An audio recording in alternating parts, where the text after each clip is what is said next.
Thank you and welcome to historic Fort Phoenix here in the lovely town of Fairhaven. My name is Wayne Oliver. I am the commander of the Fairhaven Village Militia, and I'll be the host for this morning's ceremony. So to start off, we have Celia Calise, who will sing the national anthem, accompanied by the Shepherd Center guitarist, Eddie Dillon.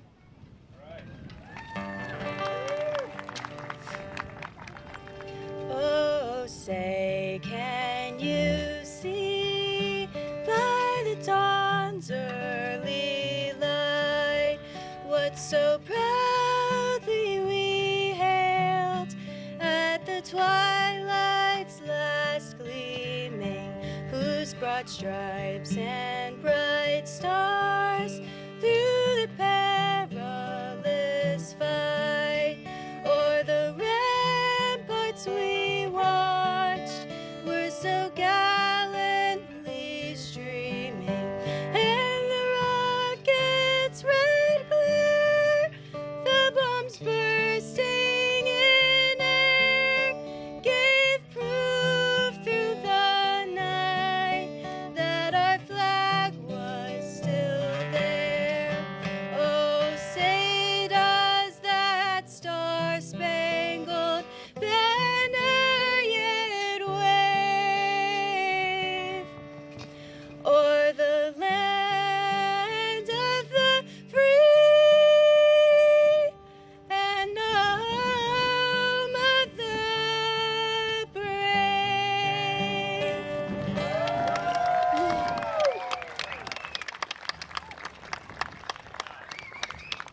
Thank you very much for that.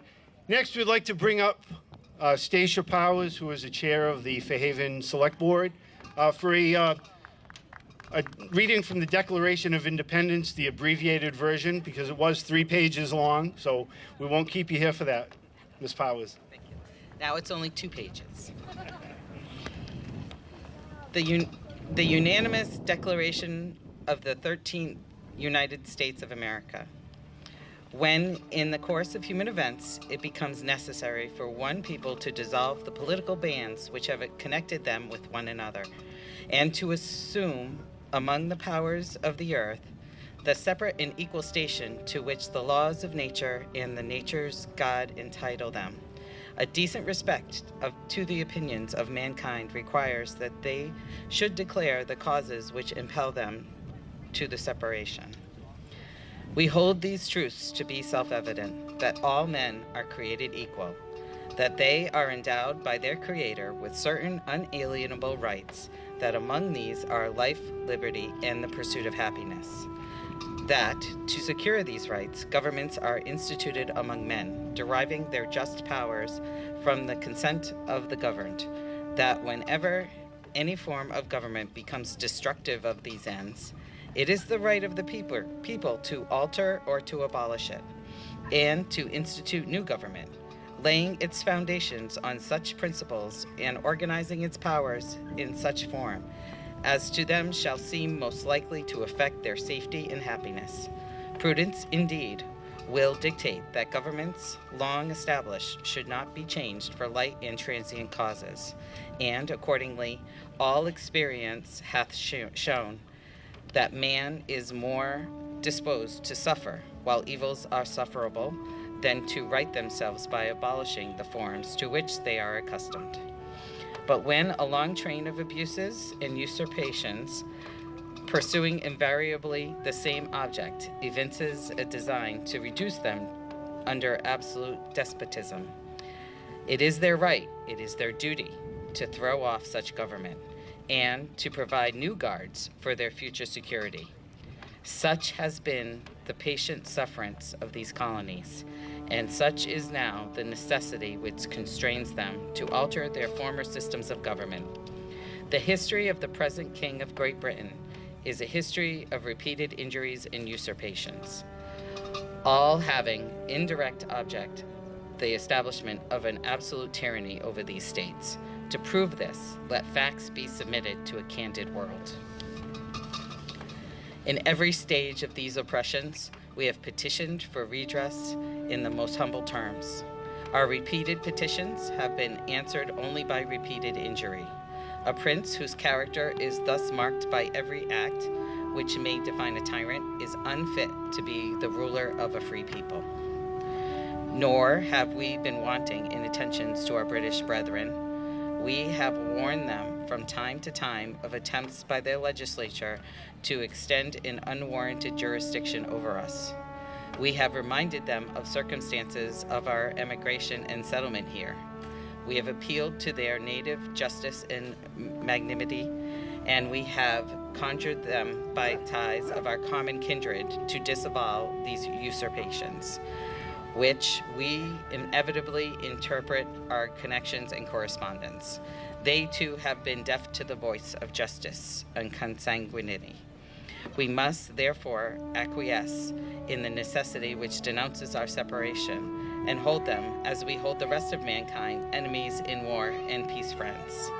We, therefore, the representatives of the United States of America in General Congress, assembled, appealing to the Supreme Judge of the world for the rectitude of our intentions, do in the name and by authority of the good people of these colonies solemnly publish and declare that these united colonies are, and of right ought to be, free and independent states, that they are absolved from all allegiance to the British Crown, and that all political connection between them and the state of Great Britain is and ought to be dissolved, and that as free and independent states, they have full power to levy war, conclude peace, contract alliances, establish commerce, and to do all other acts and things which independent states may have right to. And for the support of this declaration, with a firm reliance on the protection of divine providence, we mutually pledge to each other our lives, our fortunes, and our sacred honor.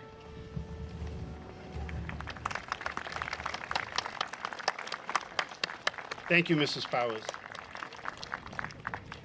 We'll now have a musical selection from the Shepherd Center for Performing Arts based here in Fairhaven.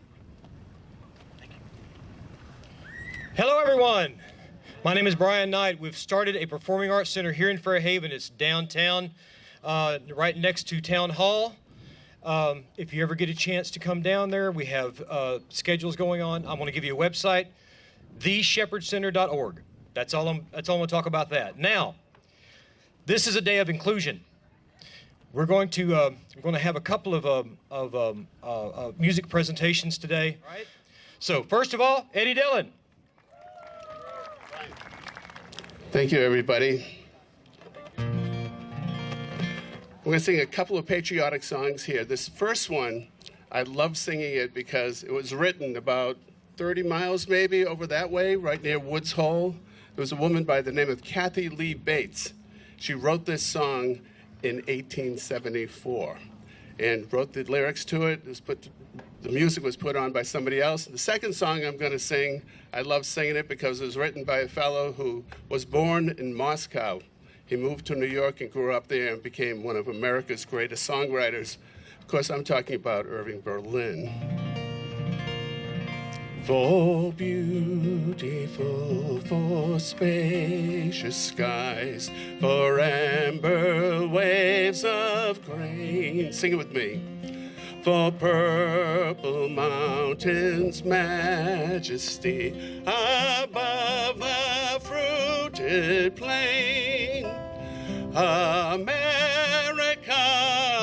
America, God shed his grace on thee and crown thy good with brotherhood from sea to shining sea. God bless America, land that I love. Stand beside her and guide her through the night with a light from above. From the mountains to the prairies, to the ocean, white with foam. God bless America, my home, sweet home. God bless America, my home,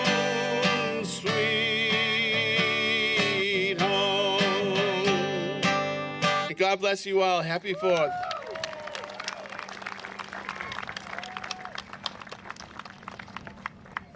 Okay, thank you very much to the Shepherd Center.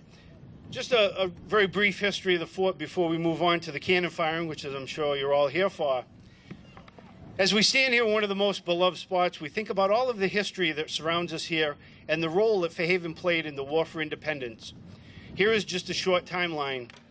In February of 1775, Old Dartmouth petitioned the Massachusetts legislature to build a fort for protection of a quickly growing Bedford Harbor and its merchant fleet. It would be built at the site and outfitted with 11 cannons with ammunition. Just 2 months later, the war with Great Britain would begin in April of 1775. 1 month after the shot heard round the world at Lexington and Concord beginning the Revolutionary War, the first naval battle of the Revolutionary War was fought off of the shores here in May of 1775. Local militia commanded by Nathaniel Pope and Captain Daniel Eggery successfully captured the British sloop Falcon, anchored out in Buzzards Bay, and took 24 prisoners, and bringing the captured British ship here to Fairhaven Village. In September of 1778, this fort and the surrounding villages would be destroyed by over 3,000 invading British troops who were sent here to punish the residents of Old Dartmouth and Bedford Village for their acts of privateering against the British ships. They burned homes, warehouses, and some 70 ships anchored in the harbor, crippling this region for years to come. Completely destroyed by the British during the raid of Bedford Village in 1778, the fort would be rebuilt and named Fort Phoenix after the mythical bird that rose from its own ashes. This same fort would serve in the War of 1812 and was also refitted in 1861 with the 5 large cannons that you see here today, as federal troops were stationed here for service during the Civil War. The fort was later decommissioned in 1926 and was sold to the town of Fairhaven for $5,000, donated by Lady Fairhaven, the daughter of Henry Huddleston Rogers. The fort serves today as a town public park and is on the National Register of Historic Places. Today, Fort Phoenix serves as a reminder of the proud military past and the bravery of the soldiers who occupied the fort during the surrounding villages from invaders. Brian, I believe we have another music selection. Dave Sterenchuk sing This Land Is Your Land. Sorry. Happy 4th. And let me tell you, no one in England has the day off today.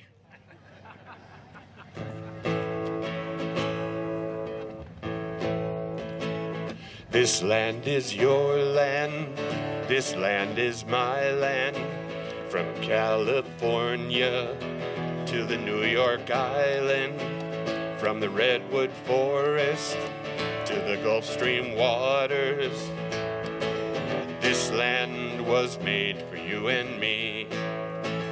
As I went walking that ribbon of highway, I saw above me that endless skyway, saw below me that golden valley. This land was made for you and me. I need your help. Let's sing along. I roamed and rambled, and I followed my footsteps to the sparkling sands of her diamond deserts, and all around me a voice was sounding. This land was made for you and me. When the sun comes shining, then I was strolling, and the wheat fields waving, and the dust clouds rolling. The voice was chanting as the fog was lifting. This land was made for you and me. This land is your land, this land is my land. From California to the New York Island, from the Redwood Forest to the Gulf Stream waters. This land was made for you and me. When the sun comes shining, then I was strolling, and the wheat fields waving, and the dust clouds rolling. The voice come a-chanting, and the fog was lifting. This land was made for you and me. This land was made for you and me. Okay.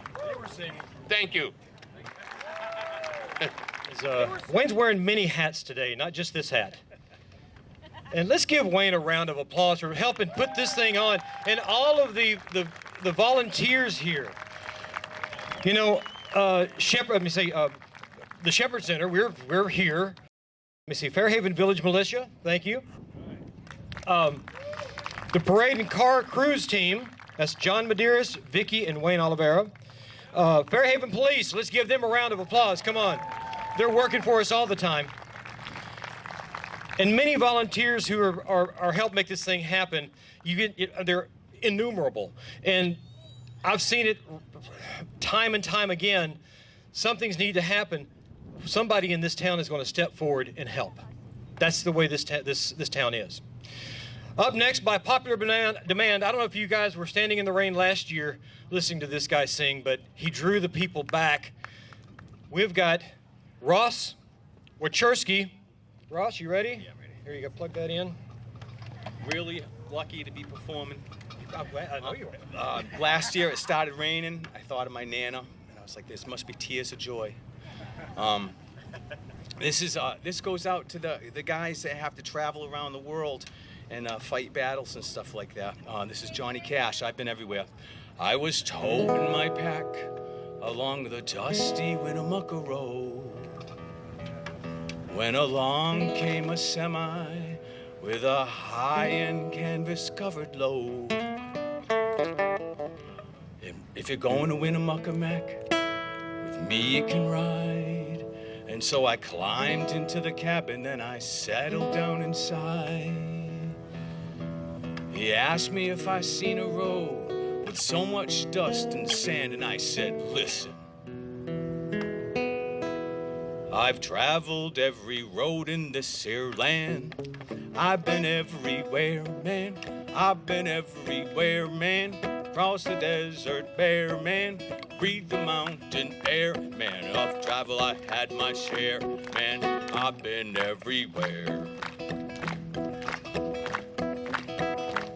I've been to Reno, Chicago, Fargo, Minnesota, Buffalo, Toronto, Winslow, Sarasota, Wichita, Tulsa, Ottawa, Oklahoma, Tampa, Panama, Matapa, La Paloma, Bangor, Baltimore, Salvador, Amarillo, Tocopilla, Barranquilla, Rempadilla, I'm a killer. I've been everywhere, man. I've been everywhere, man. Cross the desert bare, man. Breathe the mountain air, man. Of travel I had my share, man. I've been everywhere.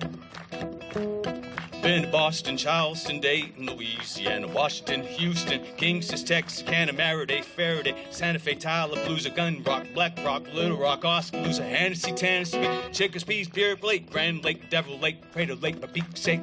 I've been everywhere, man. I've been everywhere, man. Cross the desert bare, man. Breathe the mountain air, man. Of travel I had my share, man. I've been everywhere.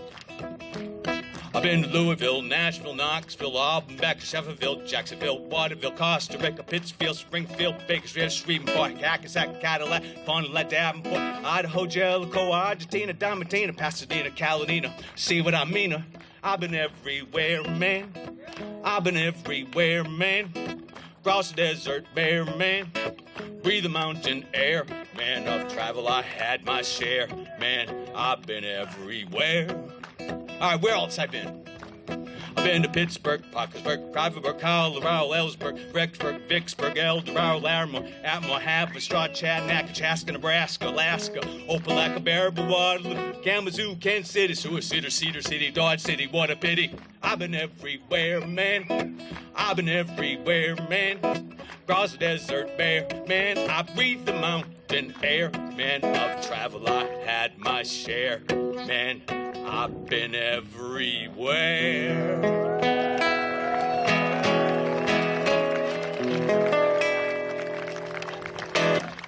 Thank you very much and enjoy the 4th.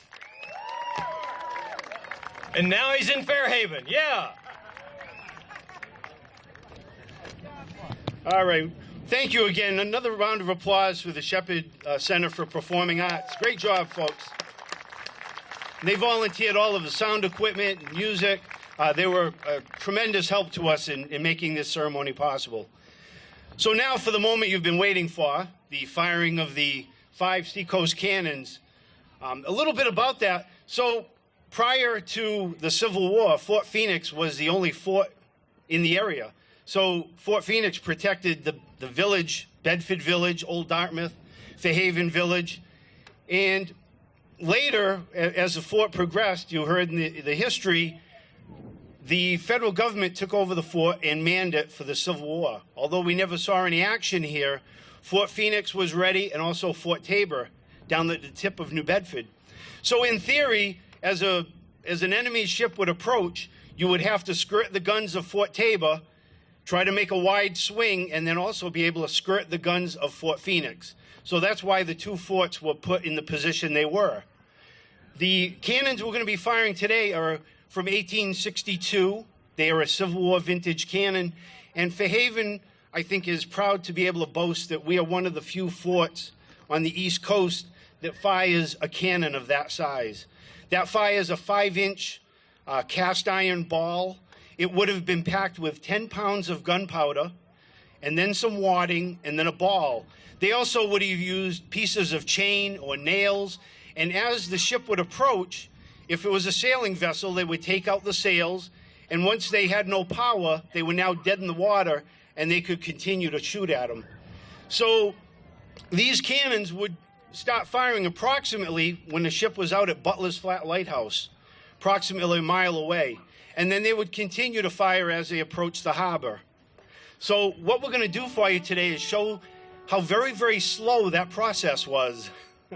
A good gun crew could probably reload these guns in about a minute, minute and a half. We've preloaded all 4 of them, but we're going to show you on gun number 1 to your left. We're going to show you the process of how these guns were loaded. It's not like today's military where you flip a shell in there, close the door, and pull the lanyard. This was a very slow process. They're a front-loading cannon, which means that while the crew was out there preparing the gun, they were getting shot at. They were getting fired upon. So it wasn't a very good position if you were up where Mr. Lucas is and you were either the worm or the ramrod. You were exposed. You were up on the parapet. So gun crew, we're going to make ready. Gun crew to your stations. Pick the cannon. They're going to pick the touch hole to make sure it's clear. Stop vent. He places his gloved hand over the vent so that no embers or anything would pre-ignite the cannon. He's now going to worm the cannon. There's that spiral device that goes in and it pulls out any unburned pieces. It pulls out any debris that might have been left from the previous charge.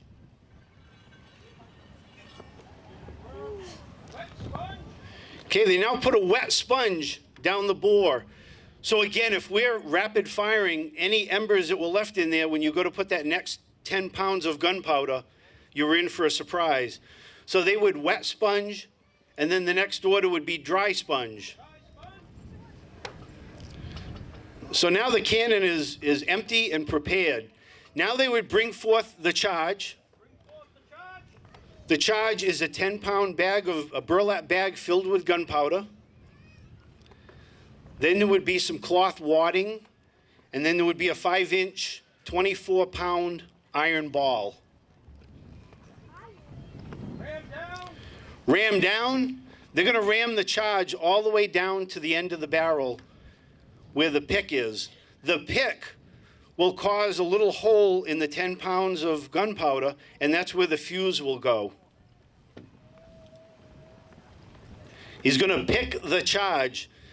That brass pit goes into the 10-pound bag of gunpowder to make way for the fuse. Okay, fuse.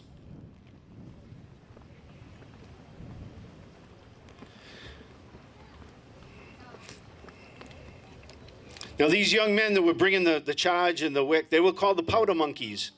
And that was their job, was they would run the charges back and forth. So, you know, even having a young lad during the Revolutionary War, they were in harm's way because they were carrying 10 pounds of gunpowder to a cannon that was being fired upon. Okay, cannon is prepared for firing.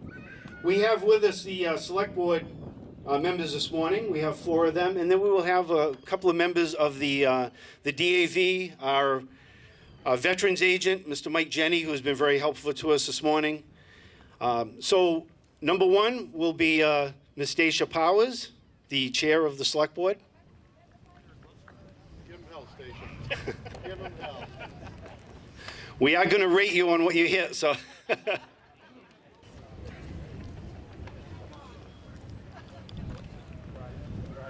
And fire at will. Fire one.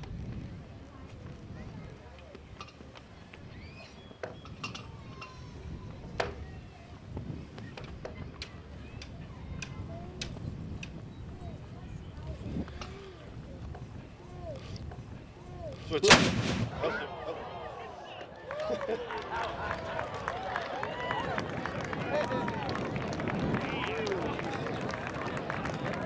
And by the time we finish with number 5, you'll love the smell of gunpowder. Good job, Stacia.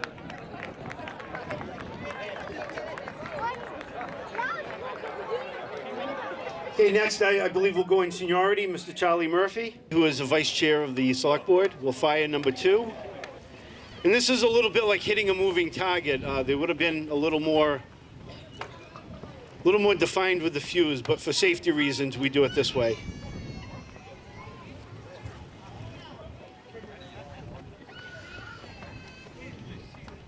No, we're good. There we go.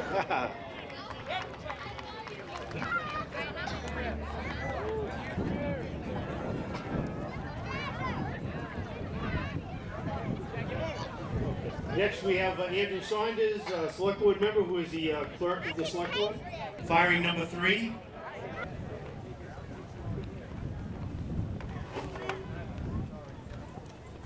Fire number 3. Firing number 3.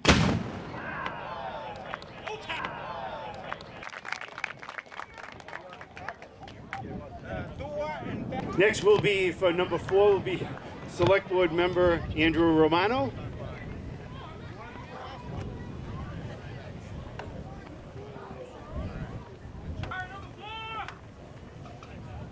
Firing number 4.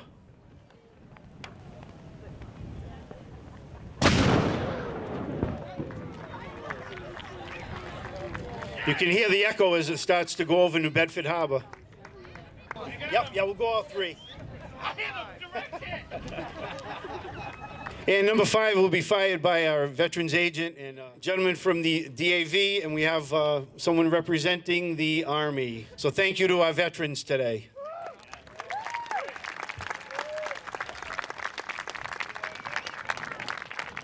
Okay, and firing number 5.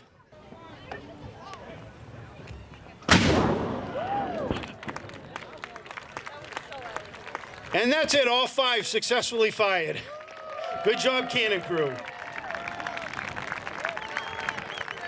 On behalf of myself, the town of Fairhaven, the select board, the Fairhaven Village Militia, and especially the Shepherd Center for Performing Arts, we want to thank you and happy Independence Day.